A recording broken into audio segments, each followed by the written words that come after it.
मैं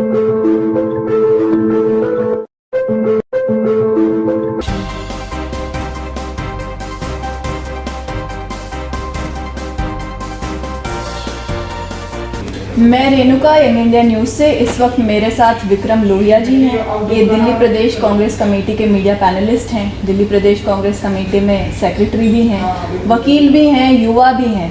आजकल कांग्रेस में एक बड़ा शोर मचा हुआ है कि कांग्रेस में युवाओं को बहुत मौका दिया जाता है। एक युवाओं में और वरिष्ठ नेताओं का न जाने कांग्रेस में दो फाड़ हुई है। आज जानते हैं इनसे कि ये युवा हैं और कांग्रेस में आखिर क्या सही में युवाओं को मौका दिया जाता है।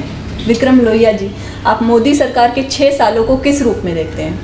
देखिए, 6 साल मोदी सरकार के विफल सरकार रही है। इस सरकार ने लोगों के साथ झूठ और जिस प्रकार के जो वादे किए थे, अगर आप 2013 के मोदी जी के वादे देख लें और आज उसे देख लें तो ज़मीन आसमान का फ़र्क आपको उसमें मिलेगा। झूठा है तेरा वादा, वादा तेरा वादा। मोदी जी के जो 6 साल रहे हैं, सिर्फ एक ही बात बोलूँगा कि लाखों का चश्मा, लाखों का सूट, अमीरों की रक्षा, गरीबों से लूट। 6 साल से मोदी जी बोल रहे हैं झूठ पे झूठ। ये आप कह रहे हैं कि मोदी जी झूठ पे झूठ बोल रहे हैं, लेकिन जिस तरीके का माहौल मोदी जी ने बनाया हुआ है तो इस हाल में नज़र आता है कि जनता के प्रति उनकी बहुत सहानुभूति है और वो सिर्फ और सिर्फ जनता के लिए ही काम करते हैं। इस पे आप क्या कहेंगे? देखिए, जनता के लिए उन्होंने काम किए होते तो इस पर आज जो देश में भूखमरी का माहौल है, बेरोजगारी का माहौल है, इस देश के अंदर ना अमन है, ना चैन है, ना शांति है, ना भाईचारा, ना प्रेम है, कुछ नहीं है। इस समय देश के जो हालात हैं वह जनता खुद भुगत रही है। जनता आज चाहती है उसको, अगर रिसेंटली अगर आज आप चुनाव करा लें तो भारतीय जनता पार्टी को मुँह की खानी पड़ेगी। भारतीय जनता पार्टी के जो नेता हैं, जो इनके प्रवक्ता हैं, जो इनके राष्ट्रीय अध्यक्ष हैं, जो इनके मंत्री, जो सब तमाम झूठ उन्होंने ऐसा जनता से बोला है। आप देखिए, कोरोना के मामले में अगर आप देखें, हमारा देश 3rd पोजीशन पे आ गया है। आप कह रहे हैं अमन शांति नहीं है, आपसी भाईचारा भी नहीं है, कोरोना से भी नहीं लड़ पा रहे हैं। एक चीज़ और है कि जब भाजपा का शासन आता है देश में, चाहे वो अटल जी के टाइम पे हो या मोदी सरकार है, अमित शाह की भी आप बात कर रहे हैं, तब देश में आपसी भाईचारे में ज़रा सी दरार आ जाती है। लोगों में एक सांप्रदायिकता बढ़ जाती है, हिंदू मुसलमान, आतंकवादी घटनाएं बहुत बढ़ जाती हैं और सारी बातें, मुद्दे ले देकर सिर्फ आतंकवाद, हिंदू मुस्लिम, इन सब चीज़ों पर आकर टिक जाती हैं। देखिए, मैं आपको बताना चाहता हूँ कि जब भी भारतीय जनता पार्टी की सरकार आई है, आतंकवाद इनके सरकार के टाइम में एक मतलब चरम सीमा के पार हो जाता है। लाहौर बस यात्रा लेकर के अटल जी पाकिस्तान गए, अडवाणी जी पाकिस्तान जाकर जिन्ना की मज़ार पे कहते हैं कि जिन्ना सेकुलर था। नरेंद्र मोदी जी प्रधानमंत्री रहते हुए बिना बताए देश को छुप करके पाकिस्तान जाते हैं, शॉल भेंट करते हैं, वहाँ से बिरयानी खाते हैं। और उनका एक इतना बड़ा इस सरकार का दुर्भाग्यपूर्ण फैसला कि ISI को पठानकोट में जांच के लिए बुला लेना, हमारे देश के लिए शर्मनाक घटना है। ये तमाम भारतीय, पता नहीं मैं इस चीज़ को कैसे, मैं तो कतई एक्सेप्ट नहीं कर सकता। ना कांग्रेस पार्टी करेगी, ना कोई हिंदुस्तानी करेगा। कैसे नरेंद्र मोदी जी की सरकार ने ISI को हिंदुस्तान में आने की इजाज़त दे दी?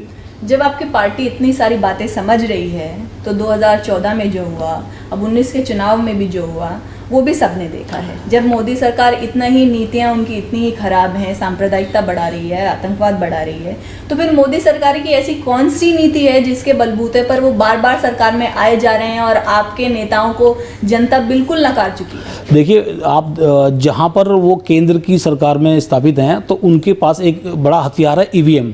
वो EVM का पूर्ण रूप से इस्तेमाल कर रहे हैं। देखिए, जिस प्रकार से भारतीय जनता पार्टी केंद्र में सरकार में आ रही है, 2014 में आई, 19 में आई, जनता ने उनको मैंडेट दिया या EVM से उनका साठगांठ रहा। लेकिन जो राज्य की सरकार है, जैसे छत्तीसगढ़, मध्य प्रदेश, राजस्थान, कांग्रेस की जनता ने उनको चुना, देश की राज्य की जनता ने कांग्रेस को मैंडेट दिया। लेकिन कोरोना के टाइम में भारतीय जनता पार्टी ने मध्य प्रदेश के अंदर तोड़जोड़ की, राजस्थान में तोड़जोड़ की। आज लोगों को ज़रूरत है कि जनता को सुविधाएं मिलें, रोजगार मिले। भाजपा का उसकी तरफ कोई ध्यान नहीं है। पेट्रोल के रेट, डीजल के रेट किस आसमान छू रहे हैं। महंगाई की तरफ भाजपा का कोई ध्यान नहीं। ये वही मोदी जी हैं जिन्होंने कहा था कि भारत कांग्रेस पार्टी लूट मचा रही है पेट्रोल के नाम पर।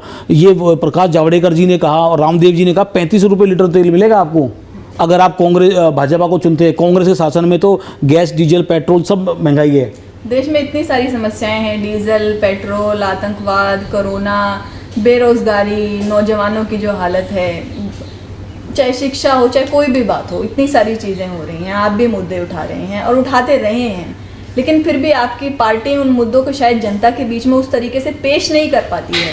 ऐसा क्या कारण है कि आपकी देखिए, पार्टी ऊपर उठ नहीं पा रही है? देखिए, कांग्रेस को भी मौका दे रही है, सब कुछ कर रही है, फिर विफल कहाँ हो रही है? विफल, देखिए, हमने राजस्थान के अंदर एक अच्छी सरकार बनाई, छत्तीसगढ़ में बम्पर बहुमत लेकर के सरकार बनाई, मध्य प्रदेश में सरकार बनाई, कर्नाटक में सरकार बनाई। इन लोगों ने सरकारें खरीद फरोख्त कर करके, तोड़ जोड़ कर करके इन लोगों ने सरकारें गिराने का काम किया है। इन्होंने देश की जनता के जो द्वारा चुनी हुई सरकार को इन्होंने गिराने का काम किया है। इन्होंने जनता के फैसले को ठोकर मारी है। इन लोगों ने जो अभी आपने पीछे देखा, संबित पात्रा ने कितना बड़ा बयान दिया कि ये वही अमित शाह है, कांग्रेस की छाती पर बैठ कर के मूंग दलेगा।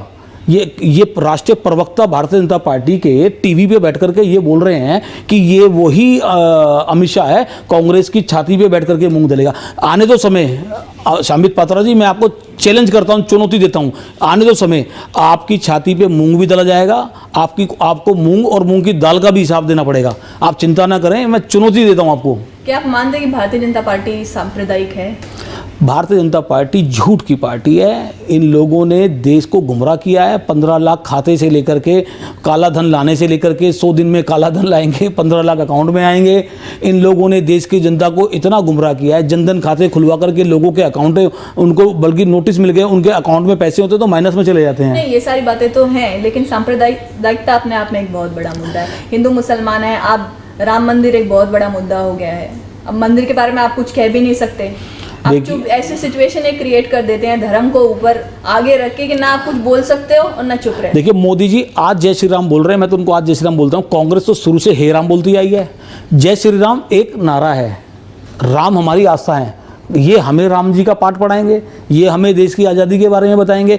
इनके परिवार से नरेंद्र मोदी, अमित शाह, जेपी नड्डा, इनके परिवार से मुझे कोई एक व्यक्ति बताए कोई आज़ादी की लड़ाई में शामिल हुआ हो। कांग्रेस ने बलिदान दिया, कांग्रेस ने खदेड़ा था इस देश से गोरों को, अब खदेड़ेगी इन चोरों को।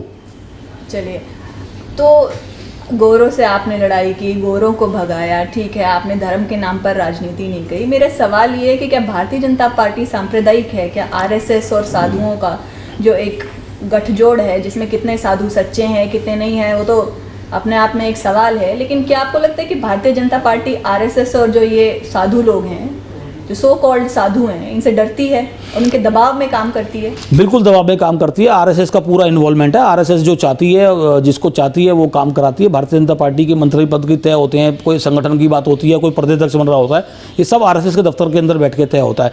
यह वही आरएसएस है जिसने कभी 25-30 साल तक भारत देश का झंडा नहीं फहराया। ये 2 झंडे के नीचे काम करते आए। इन्होंने कभी भी बॉर्डर पे जाकर के, ये कहते हैं कि आरएसएस एक सेना है, अगर आरएसएस एक सेना है तो जाकर के आप जब बॉर्डर पे लड़ो ना। आज का आप पेपर उठाकर देख लीजिए, मैं आपको दिखाता हूँ। आज नवभारत टाइम्स के अंदर इतनी बड़ी खबर आई है, आप देखिए किस प्रकार से नरेंद्र मोदी जी ने देश को गुमराह किया है। आज के पेपर में नवभारत टाइम्स के लास्ट के पेज पर आप बड़ी न्यूज़ देखिएगा कि उसमें बताया गया है कि चीनी सेना पीछे हटने को तैयार नहीं, मानने को तैयार नहीं। तो प्रधानमंत्री जी ये बताएं कि कौन सी सेना पीछे हटी? और उन्होंने कहा था कि हमारे यहाँ तो घुसपैठ ही नहीं हुई। घुसपैठ नहीं हुई तो सेना कहाँ हटी? चीन को लेकर आपके नेता राहुल गांधी बहुत सवाल उठाते हैं, बहुत कुछ कहते हैं कि कब्जा कर लिया है, नहीं कर लिया है, अब पीछे हट गए हैं। कहाँ से पीछे हट गए हैं? आगे आए थे, जब आगे ही नहीं आए तो पीछे कहाँ हटे? वो अपने आप में एक सवाल है। आप बहुत उठाते हैं, लेकिन फिर भी कहीं ना कहीं आप पिछड़ रहे हैं। लेकिन फिर भी अगर आपको कहना है तो चीन की जो नीति है उस पर लेकर आपकी पार्टी का क्या स्टैंड है? आप क्या कहना चाहते हैं कि है क्या? कांग्रेस पार्टी का एक ही स्टैंड है कि हम भारत की ज़मीन पर 1 इंच भी किसी देश का कब्जा कतई बर्दाश्त नहीं करेंगे। और अगर सरकार ने देश की जनता से झूठ बोला और गुमराह किया तो हम सरकार के खिलाफ खड़े होंगे। हम सरकार के साथ तब खड़े होंगे जब सरकार जनता को जवाब देगी, सही बात तथ्य बताएगी। भारतीय जनता पार्टी के नेता झूठ की सरकार चला रहे हैं। राहुल गांधी जी देश की हित की बात करते हैं। जनवरी में उन्होंने कोरोना को लेकर के ट्वीट पे 4-5 ट्वीट लगातार किए। उन्होंने चाइना को लेकर के राहुल गांधी ने देश की सरकार को चेताया, लेकिन इन्होंने कतई भी उनकी बातों पे ध्यान नहीं दिया। ये घमंड के नेता और अहंकार के नेता हैं। इनके जनता इनको ऐसा जवाब देगी कि ये पछताएंगे कि हम लोग सत्ता में क्यों आए। कौन घमंड का नेता, ये तो फैसला जनता कर ही लेगी। राहुल गांधी बहुत कुछ कर रहे हैं, बहुत सवाल उठा रहे हैं, लेकिन कामयाब नहीं हो पा रहे हैं। ये भी अपने आप में एक बहुत बड़ा सवाल है। इंदिरा जी से लेकर सोनिया गांधी तक कांग्रेस की इतनी दयनीय स्थिति कभी नहीं हुई। लेकिन राहुल गांधी के नेतृत्व में कांग्रेस सिर्फ नीचे ही नीचे जा रही है। देखिए, राहुल गांधी जी और सोनिया गांधी जी के नेतृत्व में 2004 में सरकार आई थी। राहुल जी ने और सोनिया जी ने पूरे देश में रोड शो किया था। अटल बिहारी जी की सरकार थी और अटल जी 13 महीने 13 दिन फिर 5 साल की सरकार उन्होंने चलाई और अटल बिहारी जी की सरकार को दोबारा कंटिन्यू माना जा रहा था। लेकिन सोनिया गांधी जी के रोड शो ने पूरे हिंदुस्तान में राहुल जी की मेहनत ने कांग्रेस को 10 साल दिलाए। गांधी के नेतृत्व में कांग्रेस की इतनी दयनीय स्थिति नहीं थी, लेकिन राहुल गांधी ने जब नेतृत्व संभाला है तो कांग्रेस नीचे ही नीचे गिर रही है। देखिए, मैं आपको बताना चाहता हूं कि जब नरेंद्र मोदी जी देश से झूठ बोल करके, झूठे सपने दिखा करके, 15 लाख की बात करके, काला धन की बात करके, ना कोई काला धन आया, ना काले धन की सूची आई, ना कोई 15 लाख खाते में आए, ना कुछ आया, ना पेट्रोल सस्ता हुआ। उसके बाद इन्होंने झूठे सपने दिखा करके सत्ता में काबिज हो गए ये लोग। इन्होंने उस दौरान राहुल गांधी जी को और कांग्रेस पार्टी, राहुल गांधी की सच्चाई बहुत फीकी पड़ गई। जनता सच्चाई दिखाएगी, इनको सच्चाई का आईना जनता दिखाएगी।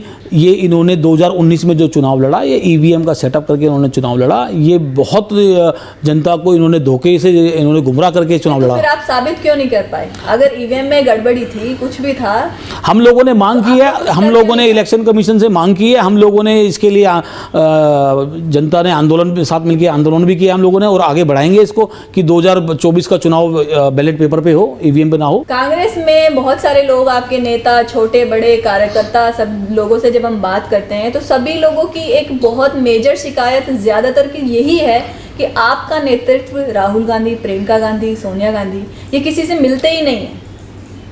और शायद आपकी पार्टी के गिरने में ये सबसे बड़ा एक कारण है कि आप लोग किसी से मिलते ही नहीं, किसी को तवज्जो ही नहीं देते, आपको पता ही नहीं है कि धरातल पे हो क्या रहा है। देखिए, जब इंदिरा जी थी, राजीव जी थे, तब इंटरनेट का हाई टेक्निक ज़माना नहीं था, तो उनके दरवाजे 24 घंटे जनता के लिए खुले रहते थे।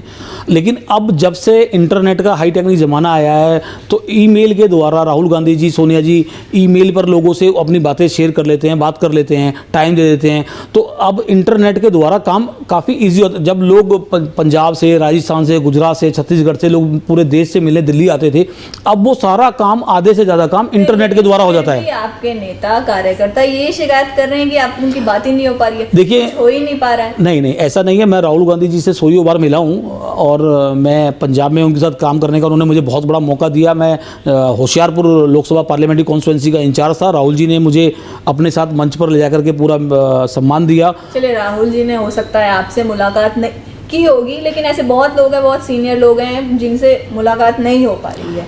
खैर, अब आगे बढ़ते हैं। अब आप देखिए, राजस्थान में आपकी पार्टी की जो स्थिति है, सचिन पायलट वर्सेस अशोक गहलोत, जो ये रस्साकसी चल रही है, इसके विषय में आपका क्या कहना है? देखिए, मेरा तो यही कहना है कि उनको प्रधानमंत्री का कैंडिडेट घोषित कर देते तो वो बहुत खुश हो जाते हैं सचिन पायलट जी। एक अशोक गहलोत जी, NSY, यूथ कांग्रेस, प्रदेश Congress committee, national Congress committee, MLA, मंत्री, CM, तब वो वहाँ तक पहुँचे हैं। गहलोत जी ने संघर्ष किया पार्टी के लिए। मैं ये नहीं कहता कि सचिन पायलट जी ने संघर्ष नहीं किया, सचिन पायलट जी ने संघर्ष किया, तो उस संघर्ष के हिसाब से उनको एक परफेक्ट जगह दी गई है। 26 साल की, 27 साल की उम्र में वो सांसद बन जाते हैं, 30 साल की उम्र में मंत्री बन जाते हैं, 35 साल की उम्र में प्रदेश कांग्रेस के अध्यक्ष बन जाते हैं, 40 साल में डिप्टी CM बन जाते हैं। तो मेरे हिसाब से तो उनको जो सम्मान कांग्रेस पार्टी ने दिया है, वो किसी भी पार्टी में या किसी दल में चले जाए तो इससे ज़्यादा सम्मान तो उनको कहीं नहीं मिल सकता। आप उनको इतना सम्मान दे रहे हैं, लेकिन सचिन पायलट का अब भी यही कहना है कि पार्टी ने उनको सम्मान नहीं दिया, उनके साथ अगर हुआ, वो बहुत निराश हैं, हताश हैं। उनके पिताजी को कितना सम्मान दिया। आज मैं विक्रम लोहिया हूँ, मैं MLA नहीं बन पाया अभी, मैं ज़मीन से संघर्ष करता हुआ आ रहा हूँ, मैं पार्टी के लिए काम कर रहा हूँ, मेरी लॉयल्टी है। आपकी लॉयल्टी भी तो होनी चाहिए ना पार्टी के लिए। आपने अपने मुंह से इंटरव्यू में कहा कि जी कांग्रेस ने हमें बहुत कुछ दिया है, अब तो हमें कांग्रेस को देने का टाइम है। तो आपकी पार्टी पे ये भी बहुत बड़ा सवाल है कि परिवारवाद, वंशवाद, परिवार का नाम बड़ा मायने रखता है। देखिए, परिवार, आप भी युवा हैं, आपको क्या पार्टी ने कुछ, आपके बहुत लोगों की ये शिकायत है कि उनको मौका नहीं मिल पाता है। मैं बताता हूँ, देखिए, जिस प्रकार से भारतीय जनता पार्टी और कांग्रेस की बात कर रहे हैं कि वंशवाद की बात कर रहे हैं, वंशवाद तो अमित शाह के बेटे जय शाह, राजनाथ सिंह के बेटे पंकज सिंह, आप भारतीय जनता पार्टी में जितने भी बड़े लीडर हैं आप उनको उठा के देखिए ना, जयंत सिन्हा के बेटे, जयंत सिन्हा जयसुंदरा जी के बेटे हैं, तो ऐसे कितने लोग भारतीय जनता पार्टी में जो मंत्री हैं। अभी चाहे वो वंशवाद हो या राजनीति हो या कुछ भी हो, कांग्रेस और भाजपा में ज्यादा फर्क नहीं है, बस एक दूसरे पे आरोप प्रत्यारोप करते रहते हैं। उनसे पूछेंगे कि आपकी पार्टी में ये गलत हो रहा है तो बोलेंगे वहां भी तो हो रहा है, आपने ये किया तो बोलो वहां भी तो हो रहा है। तो ये सिर्फ इसी में सब कुछ उलझा हुआ है। देश का क्या होगा, जनता को क्या करना है, कोरोना से कैसे लड़ना है, कैसे अब विश्व गुरु बनाने की बातें मोदी जी तो करते हैं, लेकिन क्या होगा ये तो अब समय ही बताएगा। मैं रेणुका, इंडिया न्यूज़ से कैमरामैन प्रशांत के साथ।